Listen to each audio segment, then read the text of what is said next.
Well, well, well, it is that time again, Tuesday night, 7:15-ish p.m. You know what that means. It's time for me to drop things. It's time for Dan close enough. It's time for Dan D'Antoni Sports. My name is Dan Snyder, joined tonight live in person. This isn't a dream. There's more than just me this week. We have Dan Beebe, and Dan O'Shea is going to be calling in just a little bit. Tony, we decided to give him another week off. Because we like him. So we decided to let him have a little bit more time off. Dan Beebe, how are you doing? Doing well. How are you? Well, I've got my internet back, so... Well, we knew that was an issue for a little bit. But... Yeah, but we got that fixed, so hopefully shouldn't be an issue going forward. I do apologize for those of you who were looking forward to hearing your Dan D'Antoni Sports in its truest form for the past couple weeks. The whole one of you who's in whatever city in Maryland. Thank you for listening, by the way. Or international. It is possible that you're the international person. But internet's back. We're back. Titled the episode, "The Boys Are Kinda Back." So what do you got? You got the same setup, or what's new? It's got us live here tonight. Oh, well, we're going to talk about the AAF. We're going to talk a little bit about the NFL, and when I say a little bit, I mean some shit happened. Yeah. So we're going to talk about that. Not only some shit, some funny shit. A lot of shit happened. We're going to talk, like I said, about the AAF. We're going to introduce a new segment to replace our fan favorite Baker Mayfield MVP. Yes, finally. Yeah, we're gonna introduce something new. And here is Dan O'Shea. Perfect. Dan O'Shea, is that you? It's me. Oh yes. So we got the 3 Dan band again tonight. You brought some snacks too. Oh, man. We were just introducing the show, talking about how we're doing. It's been a long time. How are you doing, Dan O'Shea? I'm doing well. How are you guys? We are doing well. Like I said, awesome. Got the internet back, so we're doing pretty good. About time. So, like I said, we're going to introduce a new segment. It should be a fun one. We're going to bring back an old segment. Got rid of that Time Warner shit. We're not going to name names. We're going to have ourselves a fun show. But tonight, again, going to start like we normally do with a pigskin poem. And I left this one kind of brief. But is it AAF related now? It is not. Oh. Well, as a source going forward, you got pretty much a full year's worth of work now. So. Sure do. Sure do. All right. With the Combine coming up, we get a chance to see who the hot new stars are and our future MVP. Last year it was Baker, and too bad he didn't win. But in the past, we've had Reggie Bush, Matt Leinart, and Ted Ginn. But who will be our hero coming in this class? Will it be a QB or a guy to catch the pass? Or some jackass. It could be. Either way, one thing's certain, that they will be the MVP, even if they only get that endorsement from me. I honestly believe that should be the final say. I mean, I feel like we're the only ones that have any sort of integrity left in sportscasting. So you know what's going to happen? I said 2 years ago how good Pat Mahomes was going to be. Yeah.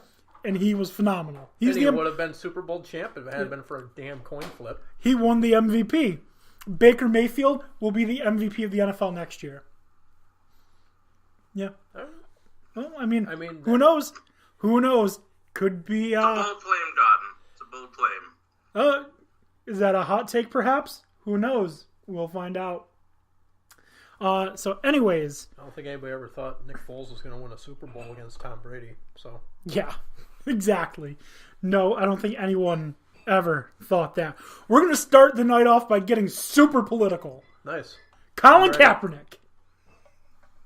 All right, so For those of you who don't know, we're a couple weeks late. This is our fault. Mostly my fault. Sorry, guys. Yeah. His collusion case has been settled. So what that means is he's no longer suing the NFL.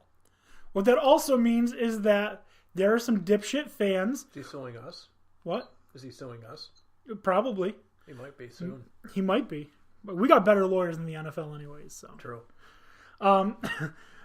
There are some dipshit fans who think that, oh, now that the collusion case is settled, he's going to get a job in the NFL. I'm fairly certain that's probably not going to happen. Not after what? I'm guessing the money that they were giving him was shut up and go the fuck away kind of money. I mean, he probably should take. I heard it's a lot more than that kind of money. I heard it's like, yeah, you have a case, but also shut up and the thing with settlements is it means there was enough to go to trial, most likely. The NFL isn't going to escape from this completely, even with a settlement, and they knew that. So I don't think they said they gave him $80 million, which is the rumored amount, to just buzz off. They gave him that because there's enough evidence that it would successfully go to trial. It wouldn't just be a summary judgment and be wrapped up neatly in the next few months. No, it could have gone years. Right. But with a settlement, there are they can make concessions like you'll never ask to play in the NFL again. You won't criticize the NFL or something like that. And they had him sign the non-disclosure form. Or agreement, right. whatever it's called. So, really... Right, so, I think it's probably, a good settlement is when no one really wins, and I think that's probably the case here. Because he's certainly not going to feel like he got full justice, but at the same time, his expressed interests are to help his community, and, $80 million can go a long way in doing that. NFL obviously, doesn't want this to go further and put them in a bad light, so, they, get rid of this as quietly as can be with the evidence that both sides dug up. Mm-hmm. Right. So the settlement isn't, contrary to what a lot of people believe, it isn't the NFL admitting guilt. It could be one of a few things. It could be that the higher-ups like Colin Kaepernick, and they want to make sure that he was taken care of. Because it's not the NFL necessarily that was colluding against him. It was the collection of owners. Yeah. That they're saying the owners said don't sign him to a contract because of whatever reason. So it could be that the NFL felt that he deserved some kind of money for whatever reason. Yeah. It could also be that they know that it's going to take a long time, could be years, and, the supposed $80 million might be the cheaper option. It could also be damage control, like you said. Could be you can't say anything bad. You cannot come back to the league. I feel like that shouldn't be part of the non-disclosure agreement, though, if the agreement is that he never mentions anything about football again. Because that doesn't make sense, because you're always going to have people who are like, why isn't Kaepernick in the NFL? Well, because he agreed not to be as part of his agreement. I feel like if that is part of the agreement, that should be public so that it doesn't further damage the NFL. Mm-hmm. So it could be the cheaper option. It could be the peaceful option. Because now you've got all of these people on two very different sides. We're not going to assign class, race, gender, anything. You've got the pro-Kaepernick, you've got the anti-Kaepernick. these two sides. Instead of dividing them and losing a part of your base, this $80 million seems like a drop in the bucket if they're going to lose hundreds of millions of dollars a year. So, we don't know. Again, non-disclosure agreement means we will never know. Mm-hmm. So, that being said, let's have a little bit of fun. Yeah. If there is no clause that says he cannot return to the NFL, can you guys think of any good fits for him in the NFL? Whether it's a backup role or a starter or maybe on a coaching staff. I mean, it's hard when he's been away from the NFL, from football, for a few years. You'll have arguments on both sides. People say, well, Michael Vick did it when he was in prison. But Michael Vick got jacked while he was in prison. Yeah. He became a better athlete from his time working out in prison. So, I mean, what do you guys think? I mean, I don't see it happening, but I would say his best fit right now is probably still as a backup.